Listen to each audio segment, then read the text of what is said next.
Zemera's perspective.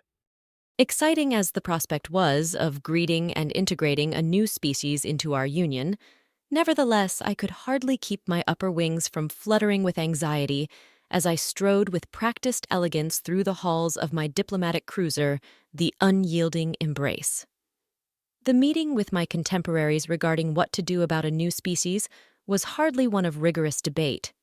Mere hours after receiving the signal, our standard issue welcoming parade was already being prepared for these fortunate sapients. As the Prime Steward, it was my merry obligation to greet new members and to help them adjust to our superior lifestyle. Easing myself into the comfortable cockpit chair tailored specifically for the impressive Irigan stature, I inhaled a deep breath and with the press of a button conjured up on my viewport's holographic screen the image of the large Dunar male serving as this solar sphere's chief warp technician. "Good day to you, Edlor," I smiled warmly, regarding the spiny-skinned reptilian with a giggle as he raised to his lips a glass of fossil fuel and in a single gulp sucked it down. "How's the new lab-tailored oil treating you?" "It's all right. Nothing like the real stuff, though." He shrugged. A most fascinating species, the Dunar were the only members of our empire in possession of greater physical prowess than we Irigan. So many cycles of extinction and abiogenesis had their planet undergone that there was more oil there from long-dead organisms than there was readily available water. It was precisely due to this peculiarity that the Dunar and other life forms on their planet had evolved to use hydrocarbons rather than water for their biological processes. With a metabolism best described as a biological combustion engine, it was little wonder that the Dunar were the most physically impressive species in our union. Unfortunately, for all its relative abundance on their planet, the non-renewable nature of their main food source had threatened to render them extinct within a mere few centuries. By the time we happened upon their medieval society, food shortages were already toppling kingdoms. While initially the kings and emperors of their homeworld proved resistant to our offers of rescue, their starving peasantry were more than happy to stage a few revolts if it meant full bellies for themselves and their young. Nowadays, most Dunar fulfilled roles related to security and military detail. That wasn't to say, however, that exceptions to the norm did not exist. Frankly, a brilliant mind such as Edlor would have been well and truly wasted as part of a liberation force. His friendly, agreeable nature and staunch loyalty to our union had, from what I heard, made his selection a no-brainer. "I trust you're keeping the warp systems running smoothly," I probed, wishing to remain up to date on any potential errors within the system. "All systems are nominal," reported the Dunar, his eyes briefly trailing away from the screen as his claws rhythmically pressed down on buttons and flicked switches into place. Efficient as it was for FTL travel, the energy-intensive nature of wormholes necessitated that at least one end be located at a specialized warp station built within our solar harnessing spheres. Only the raw power of a star could consistently produce enough energy to maintain these wormholes for more than a few billionths of a second. People like Edlor were responsible for maintaining and managing these warp stations to ensure smooth travel throughout the galaxy. "Where to today, Lady Zemera?"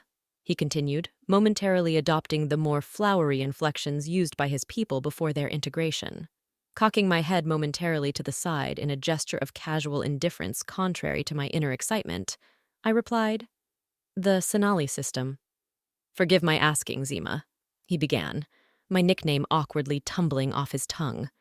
"But may I ask what your business might be there?" "If you must know, I'm off to greet a new species and begin the integration process. The Council has already approved my request for a small fleet allocation. Please notify vessels 1,000,000 through 1,002,000 that we are cleared for departure." Hearing this wonderful news, the Dunar's spines shot up with excitement as he promptly set to inputting the galactic coordinates. "With pleasure," he hissed delightedly, his eyes firmly locked upon me as he effortlessly finished adjusting the controls. "Send the lucky species my regards, would you?" "Always," I smiled, closing the holographic image with a swipe of my finger. So long as everything went according to plan, our union would be one planet larger before the end of this galactic day cycle. The bridge atmosphere was flooded with joviality as the McGrail runway launched our ship through its intended wormhole, depositing us far above the surface of Ulmara. Though the Sinal's integration had occurred long before my own time, nevertheless could I still feel a lingering sense of sorrow for all the lives lost. Of course, the necessity behind my predecessor's actions was not lost on me, and I wasn't about to allow the events of the past to spoil this beautiful moment in the present. It didn't take long for us to figure out where the live radio signals were originating from. Though by far smaller in comparison to Ulmara, the home world of our new member species was nevertheless a beautiful place. "All right then, everyone!" I sang cheerily over the comms, quickly gaining my underlings' attention as their festivities quieted down to accommodate my announcement. Once the AI deciphers their language, it'll be time to sift through their media for information on how best to approach. I expect a species dossier on my desktop yesterday, but I'll settle for a few more hours late, I joked, prompting a few snickers from the busy bridge crew as they all dutifully took to performing their tasks. Quickly producing a shared dossier file for the crew, I watched as mere seconds later the details began pouring in. Species name, Kafel. Home world, Archisa. Technological ratio, 36% estimate. Civilization status, fragmented active threats. Fossil fuel overusage, planetary war. So vividly engrossed had I been in learning about this new species that the notification of a video file being forwarded to my screen actually startled me somewhat. "Zima!" called out one of my technicians, the original sender of this video. "You're going to want to see this." Demush was easily the most carefree member of the diminutive Tavesk species I'd ever known, so to hear such apprehension from him was admittedly somewhat concerning.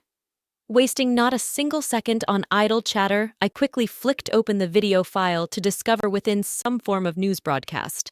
Upon it, two scaled aliens whom I presumed to be Kafel were discussing the launch of a primitive lander on the surface of Ulmara, likely the very thing which had awakened the beacon and led us here. Clearly, this was a monumental achievement for their species, one I would be sure to congratulate them for upon my arrival planetside. Adorable as this technological display was, I could hardly see how my colleague found it to be of significant concern. Then, however, one of the news anchors brought up on screen an image from the launch site that froze me dead in my tracks. Upon the first glance, the blurry figure photographed at the landing site almost resembled an Iragon child. "Dimash!" I commanded, my tone darkening with grim authority. "Scan the system for other ship signatures. I fear the recalcitrants may have gotten here before us." For most of Iragon history, the concept of a criminal organization was little more than novelty bordering on fiction. Criminals, we had understood, acted not out of malice, but rather purely from a place of desperation. In modern society, however, where the necessity for such acts was practically non-existent, there nevertheless remained an organization operating outside our benevolent law. Having first appeared shortly after our mass integration of other species began, the recalcitrants were a terrorist organization dedicated to tearing down the peace we so painstakingly fought for. Their frustrating habit of arming primitive sapients and radicalizing them against us has earned the group heaps of much-deserved ire. They were responsible for a multitude of false flag attacks meant to preclude peaceful integration. This would not be the first time they were involved in the endangerment of children, as many of their followers were radicalized from birth to believe in their ridiculous notion that all species somehow had the right to annihilate themselves. "Scanner results are in!" The Tavesk nodded, his mandibles chittering with evident surprise. "I'm not picking up any ship signatures other than those of our own vessels." "Any rogue dark energy trails?" I asked, admittedly rather confused at this point. Leaving a child alone to fend for itself on an alien planet would be a new low even by recalcitrant standards. "All trails are consistent with known transmissions," hummed Dimash in reply, his audible confusion mirroring my own. Carefully zooming in on the image and activating our AI touch-up tool, I waited with bated breath as the computer meticulously took to decoding the blurry image, attempting to undo the artifacting and pixelation concealing from view the identity of this unfortunate youth. However, When the image finally completed compiling and revealed to me what it had uncovered, I was absolutely astonished. While superficially, this mysterious creature did resemble an Iragon youth, nevertheless could anyone tell by its distinguishing characteristics that whatever this species was, it could be none that we knew of. "Dreth, are you seeing this?" I asked, unsure of whether or not to trust my own eyes. Yes, ma'am," the media technician stammered, her eyes wide with fascination. "Do you think this creature might be—" Understanding her incomplete question, I offered in reply only a nod. In all of Irigan history, never before had another sapient race beaten us to the punch.